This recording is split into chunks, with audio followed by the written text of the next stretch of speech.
जय हिंद दोस्तों, आप सभी का स्वागत है एक बार फिर से आपके अपने YouTube चैनल यूनिक ज्ञान में। आज से हम BA 4 सेमेस्टर पॉलिटिकल साइंस का सिलेबस कंप्लीट करेंगे, जिसका नाम है पाश्चात्य राजनीतिक चिंतन। हमें इसमें पाश्चात्य राजनीतिक विचारकों के बारे में पढ़ना है, जिसमें हम सर्वप्रथम प्लेटो के बारे में पढ़ेंगे और आज का टॉपिक हमारा होगा प्लेटो का न्याय सिद्धांत। इस वीडियो में हम प्लेटो के न्याय सिद्धांत का अर्थ समझेंगे, उसकी विशेषताओं को जानेंगे और अनेक विद्वानों के द्वारा किस प्रकार से प्लेटो के न्याय सिद्धांत का आलोचना किया गया है उसको जानेंगे और प्लेटो के न्याय सिद्धांत का महत्व अच्छे से हम समझेंगे। अगर आप चैनल पर नए हैं तो चैनल सब्सक्राइब कीजिए। साथ ही साथ अगर आप नोट्स प्राप्त करना चाहते हैं तो हमारा टेलीग्राम चैनल ज्वाइन कीजिए, जो कि लिंक आपको डिस्क्रिप्शन बॉक्स में मिल जाएगा। तो चलिए प्लेटो का न्याय सिद्धांत का अर्थ हम जानते हैं। प्लेटो का न्याय सिद्धांत। प्लेटो दर्शन शास्त्र और राजनीतिक चिंतन का प्रथम प्रवर्तक, क्योंकि उसके पूर्व किसी ने राजनीतिक दर्शन का क्रमबद्ध तथा व्यवस्थित रूप से प्रतिपादन नहीं किया था। दर्शन शास्त्र और राजनीतिक चिंतन का प्रथम प्रवर्तक किसे माना जाता है? प्लेटो को माना जाता है, क्योंकि इनसे पहले किसी ने भी राजनीतिक दर्शन का क्रम से व्यवस्थित रूप से किसी ने प्रतिपादन नहीं किया था। प्लेटो का जन्म जो है एथेंस के एक कुलीन परिवार में हुआ था। एथेंस के, उसका वास्तविक नाम क्या था? अरिस्तोक्लीज नाम था। प्लेटो का वास्तविक नाम क्या था? अरिस्तोक्लीज। प्लेटो एक महान दार्शनिक था और उसके संपूर्ण चिंतन पर उसके गुरु सुकरात का प्रभाव दृष्टिगोचर था। प्लेटो के गुरु का क्या नाम है? सुकरात नाम है, और उसका जो विचार था, उसका जो चिंतन था, वह प्रभावित था उनके अपने गुरु से। इसी कारण मैक्सी कहते हैं कि प्लेटो में सुकरात पुनः जीवित हो गया है। ऐसे विचार, सुकरात के जैसा ही विचार प्लेटो के चिंतन में देखने को मिलता है। इसलिए मैक्सी कहते हैं, एक विद्वान है, वह कहते हैं कि प्लेटो में सुकरात जो है वह पुनर्जीवित हो गया है। प्लेटो को पाश्चात्य जगत का महान समन्वयकर्ता माना जाता है, क्योंकि उसने दो परस्पर विरोधी धाराओं को समन्वित करने का प्रयास किया है। हेराक्लाइटस और पार्मेनिडीज, दो जो अलग अलग धाराएं हैं, इनको पहली धारा कौन सी है? हेराक्लाइटस, और दूसरी कौन सी है? पार्मेनिडीज। दोनों को परस्पर विरोधी जो कि हैं उनको समन्वित करने का एक प्रयास किया हुआ है। प्लेटो के अनुसार वास्तविकता विखंडित है। प्लेटो ने अपने प्रसिद्ध ग्रंथ रिपब्लिक में अपना न्याय सिद्धांत दिया हुआ है। प्लेटो ने न्याय सिद्धांत अपना किस में दिया हुआ है? उनका एक प्रसिद्ध ग्रंथ है जो कि रिपब्लिक है, जिसमें उन्होंने अपना न्याय सिद्धांत दिया हुआ है। न्याय रिपब्लिक का केंद्रीय विषय है। केंद्रीय विषय जो रिपब्लिक उनका ग्रंथ है, उसका सेंट्रल जो सब्जेक्ट है वह क्या है? रिपब्लिक। इस कारण रिपब्लिक को न्याय से संबंधित कंसर्निंग जस्टिस नाम से भी अभिहित किया जाता है। प्लेटो एक आदर्शवादी विचारक है। कैसा विचारक है प्लेटो? एक आदर्शवादी विचारक है, और अपने आदर्श राज्य की स्थापना में न्याय को सर्वाधिक महत्वपूर्ण तत्व मानता है। प्लेटो जो है वह एक आदर्शवादी विचारक है और अपने जो आदर्श राज्य की स्थापना का वह विचार रखता है, वह चिंतन करता है, उसमें वह न्याय को सर्वाधिक महत्वपूर्ण तत्व मानता है। बार्कर हैं, उन्होंने कहा कि चाहे वह सोफिस्ट वर्ग की धारणाओं को विरोध कर रहा हो या समाज की विद्यमान व्यवस्था में सुधार के लिए प्रयत्नशील हो, न्याय प्लेटो के विचार का मूल आधार है। मूल आधार उनके विचार का क्या है? न्याय है। अपने न्याय संबंधी विचारों को प्रतिपादन के पूर्व प्लेटो ने तत्कालीन समय में प्रचलित न्याय का खंडन किया हुआ है। जो प्लेटो का न्याय सिद्धांत है, उसको पढ़ने से पूर्व हमें उन कुछ परंपरागत जो न्याय की प्रचलित बातें हैं उसका खंडन उन्होंने किस प्रकार से किया हुआ है, परंपरागत सिद्धांत जो हैं उनके बारे में हमें जानना होगा। पहला कौन सा है सिद्धांत? परंपरागत सिद्धांत, जिसमें सिफालस और पोलीमार्कस के जो विचार हैं उनका खंडन किया हुआ है। किसने? प्लेटो ने। सिफालस ने क्या कहा है न्याय के बारे में? सत्य बोलना और दूसरों के, ये कृष्ण लिखा हुआ है, यहाँ पर ऋण होगा, दूसरे के ऋण को चुका देना ही न्याय है। सत्य बोलना और दूसरे के ऋण को चुका देना ही न्याय है। किसके हिसाब से यह है? सिफालस के हिसाब से। और पोलीमार्कस जी क्या कहते हैं?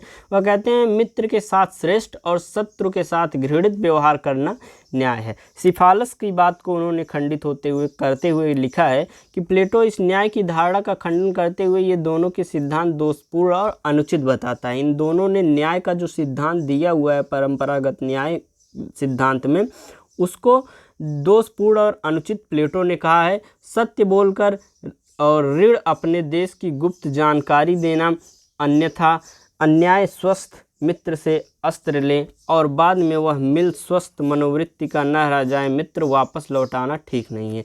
वह क्या कहते हैं, अपने देश की गुप्त जानकारियों को पराये देश को देना, ये सत्य बोलना ही होगा, तो यह अपने देश से गद्दारी होगी, अतः यह एक न्याय नहीं है। और दूसरा जो है, जो कहते हैं कि ऋण को चुका देना ही न्याय है, तो वह उस पर भी बोलते हैं कि जो उनका मित्र हो, मान लीजिए स्वस्थ हो, जब उनसे उन्होंने ऋण कोई लिया हो, लेकिन बाद में जब उनका मित्र पागल हो जाए या उसकी मनोवृत्ति खराब हो जाए तो वापस लौटाना ठीक नहीं है, ऐसा सोचकर भी न देना एक न्याय का बात नहीं है। इसलिए उन्होंने सिफालस के इस बात को दोषपूर्ण और अनुचित बताया है। आगे हम पोलीमार्कस को किस प्रकार से प्लेटो ने खंडित किया उसके बारे में जानेंगे। जो प्लेटो जी हैं, कहते हैं क्या पता मित्र नाम का मित्र हो, वास्तव में शत्रु हो, व्यवहार में कोई ऐसा व्यवहार ऐसा करे जैसा कि हो सकता है। उनका मानना यह है कि मित्र जो हो वह बस नाम का ही हो, मन में राम बगल में छुरी ऐसा मित्र हो, तो उसके साथ अच्छा बर्ताव करना, श्रेष्ठ बनना कैसे उचित होगा, यह भी एक न्याय नहीं होगा। हम कैसे जान सकते हैं कि कोई हमारा मित्र जो है वह अच्छा है या बुरा, वह हमारे लिए अच्छा सोचता है या बुरा। उसके साथ श्रेष्ठ व्यवहार करना, जो कि सिफालस ने कहा था कि मित्र का साथ श्रेष्ठ और शत्रु के साथ घृणित व्यवहार करना ही न्याय है, जो कि उन्होंने खंडन करते हुए यह कहा कि क्या पता आपको कि मित्र जो है वह आपका मित्र ही है या शत्रु है, क्या उसके मन में राम बगल में छुरी, ऐसा भी हो सकता है। दूसरा क्या सिद्धांत है, क्रांतिकारी सिद्धांत थ्रेसीमेकस जी द्वारा। थ्रेसीमेकस कहते हैं शक्ति ही सत्य है और शक्तिशाली का हित साधन ही न्याय है। शक्तिशाली का जो हित है वही न्याय है और शक्तिशाली व्यक्ति या शासक वर्ग अपने हितों के लिए करता है और अन्याय न्याय से बेहतर है। थ्रेसीमेकस जी क्या कहते हैं कि जो शक्ति है वही सत्य है और शक्तिशाली का हित साधन ही न्याय है।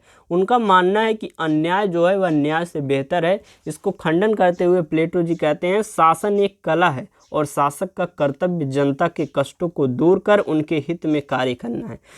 प्लेटो जी कहते हैं कि जो शासन करने वाला होता है वह अपने लोगों के, अपनी जनता के कष्टों को दूर करने के लिए उनके हित में कार्य करता है और अन्याय किसी भी दृष्टि से न्याय से श्रेष्ठ नहीं हो सकता, क्योंकि सुख जो है दुख से सदैव श्रेष्ठ होता है, दुख कभी भी सुख से श्रेष्ठ नहीं होता है। इस प्रकार से थ्रेसीमेकस के न्याय के सिद्धांत को, क्रांतिकारी सिद्धांत को उन्होंने खंडित किया। आगे देखेंगे हम।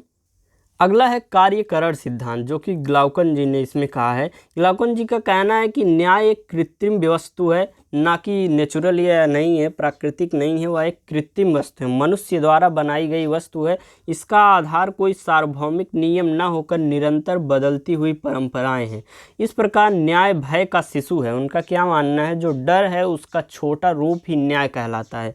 लेकिन प्लेटो का मानना है कि न्याय समझौते पर आधारित कोई बाहरी वस्तु नहीं बल्कि मानव आत्मा का आंतरिक गुण है। न्याय क्या है, वह कोई एक बाहरी वस्तु नहीं है बल्कि मानव आत्मा का आंतरिक गुण है और न्याय भय तथा शक्ति से नहीं बल्कि स्वाभाविक रूप से किया जाता है। ग्लाउकन जी ने कहा कि जो न्याय है वह भय का शिशु रूप है, लेकिन इसका खंडन करते हुए प्लेटो जी ने क्या कहा, न्याय जो है भय तथा शक्ति से नहीं बल्कि स्वाभाविक रूप से किया जाता है। इन तीनों पारंपरिक धारणाओं के उचित तर्कों के खंडन के उपरांत प्लेटो अपनी न्याय संबंधी धारणा का प्रतिपादन करता है। उन्होंने अपने न्याय संबंधी धारणा में क्या कहा है हम आपको बताते हैं। प्लेटो का न्याय सिद्धांत। अब हम मेन जो सिद्धांत उनका है उसको जानेंगे। इससे पहले उन्होंने अलग अलग सिद्धांतों का जो खंडन किया अलग अलग विद्वानों के द्वारा, जैसे कि सिफालस, पोलीमार्कस, थ्रेसीमेकस और ग्लाउकन न्याय के जिन दृष्टिकोणों का प्रतिपादन करते हैं, इन तीनों की एक समान विशेषता है कि न्याय को बाह्य वस्तु मानते हैं। ये जो विद्वान हैं सिफालस, पोलीमार्कस, थ्रेसीमेकस तथा ग्लाउकन, ये लोग क्या मानते हैं, न्याय एक बाह्य वस्तु है, जबकि प्लेटो उसे आंतरिक व स्वाभाविक मानता है। प्लेटो के अनुसार न्याय का आधार ना तो परंपरा है, न ही व्यक्ति की स्वार्थपरता या भय की भावना है। न्याय मानव के अंतःकरण की वस्तु है। न्याय मानव आत्मा की उचित अवस्था तथा मानव स्वभाव की प्राकृतिक मांग है। प्लेटो जी का क्या कहना है, वह कहते हैं कि जो न्याय है वह आंतरिक है, आत्मा के किसी भी व्यक्ति के आंतरिक भाग का, आत्मा का एक वस्तु है, वह स्वाभाविक है, ना कि वह बाह्य कोई वस्तु है। प्लेटो जो है न्याय के दो रूपों का वर्णन करते हैं। पहला है व्यक्तिगत और दूसरा क्या है, सामाजिक या राज्य संबंधी जो रूप है उनका। प्लेटो ने पहला क्या बताया है, व्यक्तिगत, और दूसरा सामाजिक या राज्य से संबंधित। प्लेटो के अनुसार मानवीय आत्मा में तीन तत्व या नैसर्गिक प्रवृत्तियां विद्यमान होती हैं। पहला कौन सा, विवेक, साहस, तृष्णा। विवेक यानी विजडम, साहस यानी स्पिरिट, तृष्णा यानी एपिटाइट। ये तीनों गुण जब मानव मस्तिष्क में उचित अनुपात में विद्यमान रहते हैं तभी व्यक्ति न्याय का पालन कर सकता है। तृष्णा, शौर्य और बुद्धि के उचित अनुपात के समन्वय से ही व्यक्ति के जीवन में न्याय की सृष्टि होती है। प्लेटो जी के अनुसार वह कहते हैं, प्लेटो जी, कि मानवीय आत्मा में तीन तत्व या नैसर्गिक प्रवृत्तियां होती हैं। कौन कौन सी, विवेक, विजडम, साहस, स्पिरिट, तृष्णा, एपिटाइट। और इन तीनों के उचित अनुपात में विद्यमान होने पर ही कोई व्यक्ति न्याय का पालन कर सकता है। इसके बाद प्लेटो सामाजिक या राज्य के संबंध में न्याय का प्रतिपादन करता है। उसके अनुसार राज्य मानव मस्तिष्क का व्यापक रूप है। राज्य जो है बलूत के वृक्ष तथा चट्टानों से नहीं निकलते, बल्कि उन लोगों के मस्तिष्क और चरित्र का प्रमाण है जो इसमें निवास करते हैं। जिस प्रकार व्यक्ति के अंदर तीन तत्व या गुण विद्यमान होते हैं, उसी प्रकार इन तीनों गुणों के प्रतिनिधि के आधार पर राज्य के तीन वर्ग होते हैं, शासक, सैनिक और उत्पादक। उन्होंने तीन राज्यों को तीन आधारों पर बांटा हुआ है, अर्थात तीन आधारों पर राज्य के तीन वर्ग बताए हुए हैं, तीन गुण बताए हुए हैं। पहला कौन सा राज्य है, शासक वर्ग। जो शासक वर्ग है, पहला भाग जो है राज्य का, वह शासक वर्ग है जिसमें विवेक की प्रधानता होती है और वह शासन संचालन करते हैं। सैनिक वर्ग जो है वह साहस, शौर्य की प्रधानता होती है और उनके ऊपर रक्षा का दायित्व होता है। उत्पादक वर्ग जो होते हैं वह तृष्णा और वासना प्रधान इसमें होता है। यह आर्थिक व भौतिक आवश्यकता की पूर्ति करते हैं। तीन भाग हैं। तीनों गुणों के प्रतिनिधि के आधार पर राज्य के तीन वर्ग होते हैं। कौन कौन से तीन गुण होते हैं, साहस, विवेक और तृष्णा। विवेक, साहस और तृष्णा, इन तीनों गुणों के आधार पर तीन वर्ग राज्य के विभाजित किए गए हैं प्लेटो जी के द्वारा, शासक वर्ग, सैनिक वर्ग और उत्पादक वर्ग। शासक वर्ग में विवेक की प्रधानता होती है, सैनिक वर्ग में साहस और शौर्य की प्रधानता, उत्पादक वर्ग में तृष्णा या वासना की प्रधानता होती है। शासक वर्ग शासन संचालन का कार्य करता है, सैनिक वर्ग जो है रक्षा का दायित्व लेता है अपने ऊपर, और उत्पादक वर्ग जो होता है वह आर्थिक व भौतिक आवश्यकता की पूर्ति करता है। व्यक्ति के वर्ग का निर्धारण उसमें इस तत्व की प्रधानता के आधार पर होता है। प्लेटो जी कहते हैं कि राज्य में न्याय की उपलब्धि तभी हो सकती है जबकि उसका प्रत्येक तत्व अपने स्वाभाविक गुणों के अनुसार आचरण करे और अपने धर्म का पालन करे, अर्थात जब शासक निस्वार्थ भाव से जनता के हितों की रक्षा करते हुए शासन करे, सैनिक वर्ग देश की सीमाओं की रक्षा करे तथा उत्पादक वर्ग उपभोग की पर्याप्त सामग्री पैदा करें, तभी राज्य में न्याय स्थिर रह सकता है। जो तीनों वर्ग हैं वह अपना अपना कार्य पूरे मन से करें, निस्वार्थ भाव से करें, तभी न्याय स्थिर रह सकता है। क्या, जो शासक वर्ग है वह अपने धर्म का पालन करे, अर्थात जब शासक निस्वार्थ भाव से जनता के हितों की रक्षा करते हुए शासन करे, और जो सैनिक वर्ग है वह देश की सीमाओं की रक्षा करे, तथा जो उत्पादक वर्ग है वह उपभोग की पर्याप्त सामग्री पैदा करे, तभी क्या होगा, न्याय स्थिर रहेगा। यह कर्तव्य पालन है। कर्तव्य पालन होगा तभी हमारा न्याय स्थिर होगा। न्याय क्या है और उसका अधिवास निवास कहाँ है, इसका उत्तर देते हुए प्लेटो कहता है कि अपने निश्चित स्थान में अपने कर्तव्यों का पालन करना तथा दूसरे के कर्तव्यों में हस्तक्षेप न करना ही न्याय है। वह क्या कहते हैं कि अपने निश्चित स्थान में अपने कर्तव्यों का पालन करना तथा दूसरे के कर्तव्यों में हस्तक्षेप न करना ही न्याय है। और न्याय का निवास है वह अपना निश्चित कर्तव्य पूरा करने वाला प्रत्येक नागरिक के मन में है। न्याय का निवास कहाँ पे है? अपना निश्चित कर्तव्य पूरा करने वाले प्रत्येक नागरिक के मन में है, यह प्लेटो जी ने कहा। व्यक्ति को ऐसा कार्य कुशलता पूर्वक करना चाहिए जो उसके भाव के पूर्णता अनुकूल हो, उसके मन के अनुकूल हो। इससे एक व्यक्ति एक ही कार्य अच्छाई से और अधिक मात्रा से कर सकेगा। ऐसा करने से सभी व्यक्तियों की आवश्यकताएं पूरी होंगी और राज्य भी आत्मनिर्भर बन सकेगा। जब सब लोग अपना अपना धर्म पालन करेंगे तभी जो है सब राज्य आत्मनिर्भर बन सकेगा। प्लेटो के न्याय सिद्धांत की हम विशेषता देखेंगे। पहली विशेषता यह है कि प्लेटो का न्याय बाह्य जगत की वस्तु न होकर आंतरिक स्थिति है। प्लेटो का न्याय जो है वह एक आंतरिक स्थिति है। अन्य जो हमारे विद्वान थे उन्होंने बाह्य वस्तु माना था। स्वाभाविक होने के कारण इसे थोपा नहीं जा सकता। यह व्यक्ति के आत्मा का गुण है। न्याय क्या है? व्यक्ति के आत्मा का गुण। दूसरी विशेषता यह है कि प्लेटो का कार्य के विशिष्टता का सिद्धांत है। वर्क स्पेशलाइजेशन का सिद्धांत है, अर्थात व्यक्ति को अपने स्वाभाविक गुणों के आधार पर वही कार्य करे जिसमें वह दक्ष तथा पारंगत हो। उसे उसी क्षेत्र में जाना चाहिए जिस कार्य में वह पारंगत हो या दक्ष हो। तीसरी विशेषता क्या है? साथ ही यह किसी व्यक्ति के कार्यों में अहस्तक्षेप की बात करता है। कोई भी व्यक्ति दूसरे के कार्य में हस्तक्षेप न करे, यह प्लेटो के न्याय सिद्धांत का एक विशेषता है, ताकि व्यक्ति स्वतंत्रता पूर्वक अपने कार्य करे। डॉक्टर रूज अपने कहते हैं इसको, प्लेटो जी की बात को अपने भाषा में वह कहते हैं डॉक्टर रूज कि अपने कार्य को करना और दूसरों के कार्य में हस्तक्षेप न करना ही न्याय है। डॉक्टर रूज क्या कहते हैं? अपने कार्य को करना और दूसरे के कार्य में हस्तक्षेप न करना ही न्याय है। अगली विशेषता क्या है? प्लेटो का न्याय वास्तव में यह मानता है कि व्यक्ति तथा समाज में कोई संघर्ष नहीं है। व्यक्ति समाज का अंग है और समाज के विकास में ही राज्य का विकास व्यक्ति का निहित है। जब राज्य का विकास होगा और तभी व्यक्ति का विकास होगा, ऐसा उनका मानना है। पांचवी विशेषता है प्लेटो का न्याय समाज में एकता का सूत्र।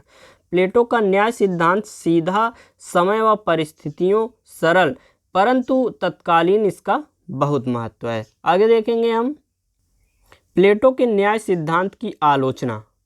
क्या है टॉपिक? प्लेटो के न्याय सिद्धांत की आलोचना। प्लेटो का न्याय कानूनी धारणा नहीं बल्कि एक नैतिक धारणा है। यह मनुष्यों को केवल अपने कर्तव्यों तक सीमित करने वाली भावना मात्र है।